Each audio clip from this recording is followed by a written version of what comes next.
अष्टम अध्याय। अर्जुन ने कहा, हे पुरुषोत्तम, वह ब्रह्म क्या है, अध्यात्म क्या है, कर्म क्या है, अधिभूत नाम से क्या कहा गया है और अधिदेव किसको कहते हैं। हे मधुसूदन, यहाँ अधियज्ञ कौन है और वह इस शरीर में कैसे है तथा युक्त चित्त वाले पुरुषों द्वारा अंत समय में आप किस प्रकार जानने में आते हैं।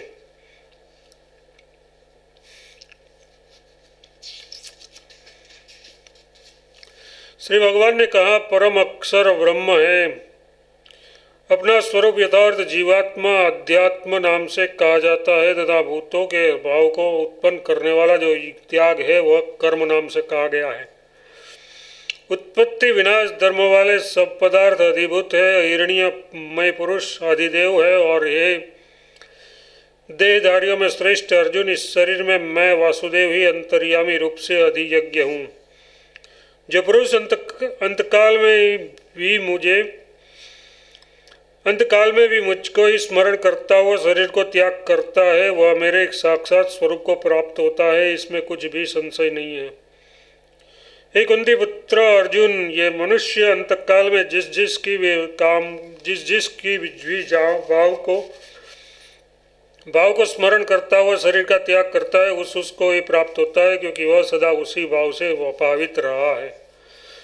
इसलिए अर्जुन, तो सब समय में निरंतर मेरा स्मरण कर और युद्ध भी कर। इस प्रकार मुझ में अर्पण किए हुए मन बुद्धि से युक्त होकर तो निस्संदेह मुझको ही प्राप्त होगा।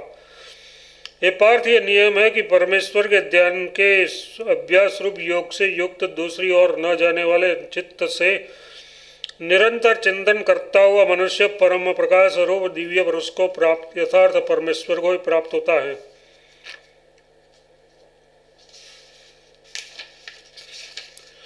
जो पुरुष सर्वज्ञ अनादि सबके नियंता, सूक्ष्म से भी अति सूक्ष्म, सबके धारण पोषण करने वाले अचिंत्य स्वरूप, सूर्य के सदस्य नित्य चैतन्य प्रकाश रूप और अविद्या से अति परे शुद्ध चैतन्य घन परमेश्वर का स्मरण करता है वह भक्ति युक्त पुरुष अंत काल में भी योग बल से भ्रुकुटी के मध्य में प्राण को अच्छी प्रकार स्थापित करके फिर निश्चल मन से स्मरण करता हुआ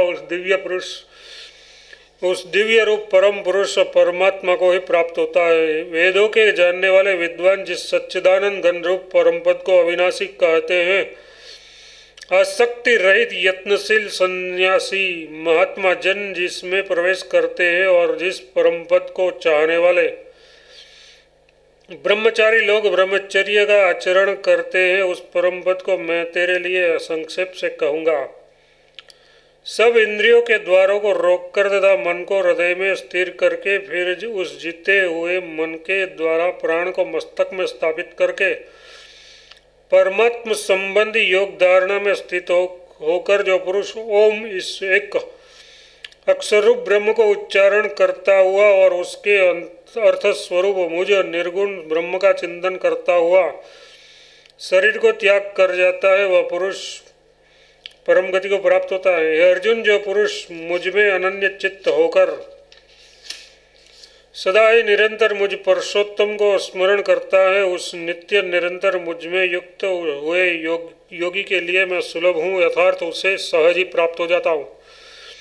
परम सिद्ध को प्राप्त महात्मजन मुझको प्राप्त होकर दुखों के घर एवं क्षणभंगुर पुनर्जन्म को नहीं प्राप्त होते।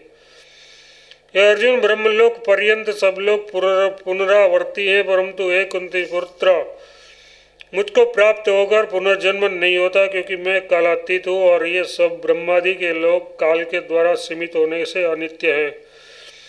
ब्रह्मा का जो एक दिन है उसी को 1000 चतुर्युग की अवधि वाला और रात्रि को भी 1000 चतुर्युग तक की अवधि वाली हो। जो पुरुष तत्व से जानते हैं वे योगीजन काल के तत्व को जानने वाले हैं।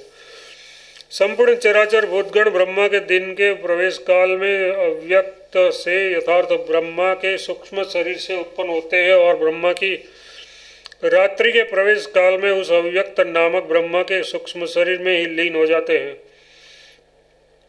हे पार्थ, वही ये भूत समुदाय उत्पन्न होकर प्रकृति के वश में हुआ रात्रि के प्रवेश काल में लीन होता है और दिन के प्रवेश काल में फिर उत्पन्न होता है।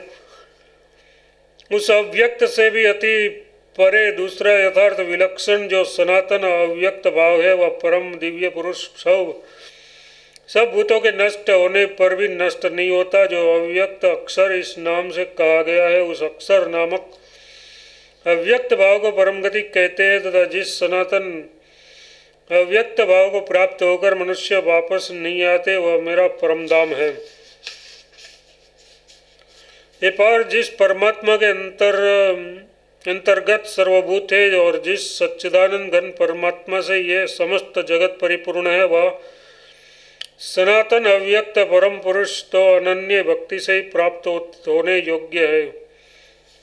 हे अर्जुन, जिस काल में शरीर त्याग कर गए हुए योगीजन तो वापस न लौटने वाली गति को और जिस काल में गए हुए वापस लौटने वाली गति को भी प्राप्त होते हैं उस काल को यथार्थ दोनों मार्ग को कहूँगा।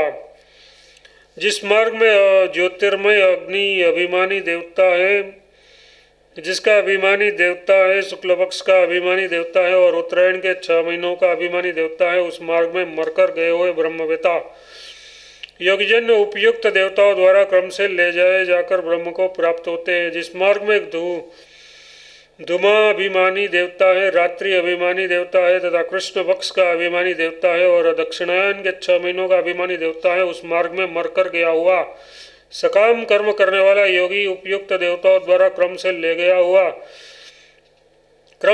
गया हुआ चंद्रमा की ज्योति को प्राप्त होकर स्वर्ग में अपने शुभ कर्म का फल भोग कर वापस आता है। क्योंकि जगत के ये 2 प्रकार के शुक्ल और कृष्ण यथार्थ देवयान और पितृयान मार्ग सनातन माने गए हैं। इनमें एक के द्वारा गया हुआ जिससे वापस नहीं लौटना पड़ता उस परम गति को प्राप्त होता है और दूसरे के द्वारा गया हुआ फिर वापस आता है, यथार्थ जन्म मृत्यु को प्राप्त होता है। हे पार्थ, इस प्रकार इन दोनों मार्ग को तत्व से जानकर कोई भी योगी मोहित नहीं होता। इस कारण हे अर्जुन, तू सब काल में समबुद्धि रूप योग से युक्त हो अर्थात निरंतर मेरी प्राप्ति के लिए साधन करने वाला हो। योगी पुरुष इस रहस्य को तत्व से जानकर वेदों के पढ़ने में तथा यज्ञ तप और दानादि के करने में जो पुण्य फल कहा है उन सबको निसंदेह उल्लंघन कर जाता है और सनातन परम पद को प्राप्त होता है। इति श्री 8वां अध्याय समाप्त।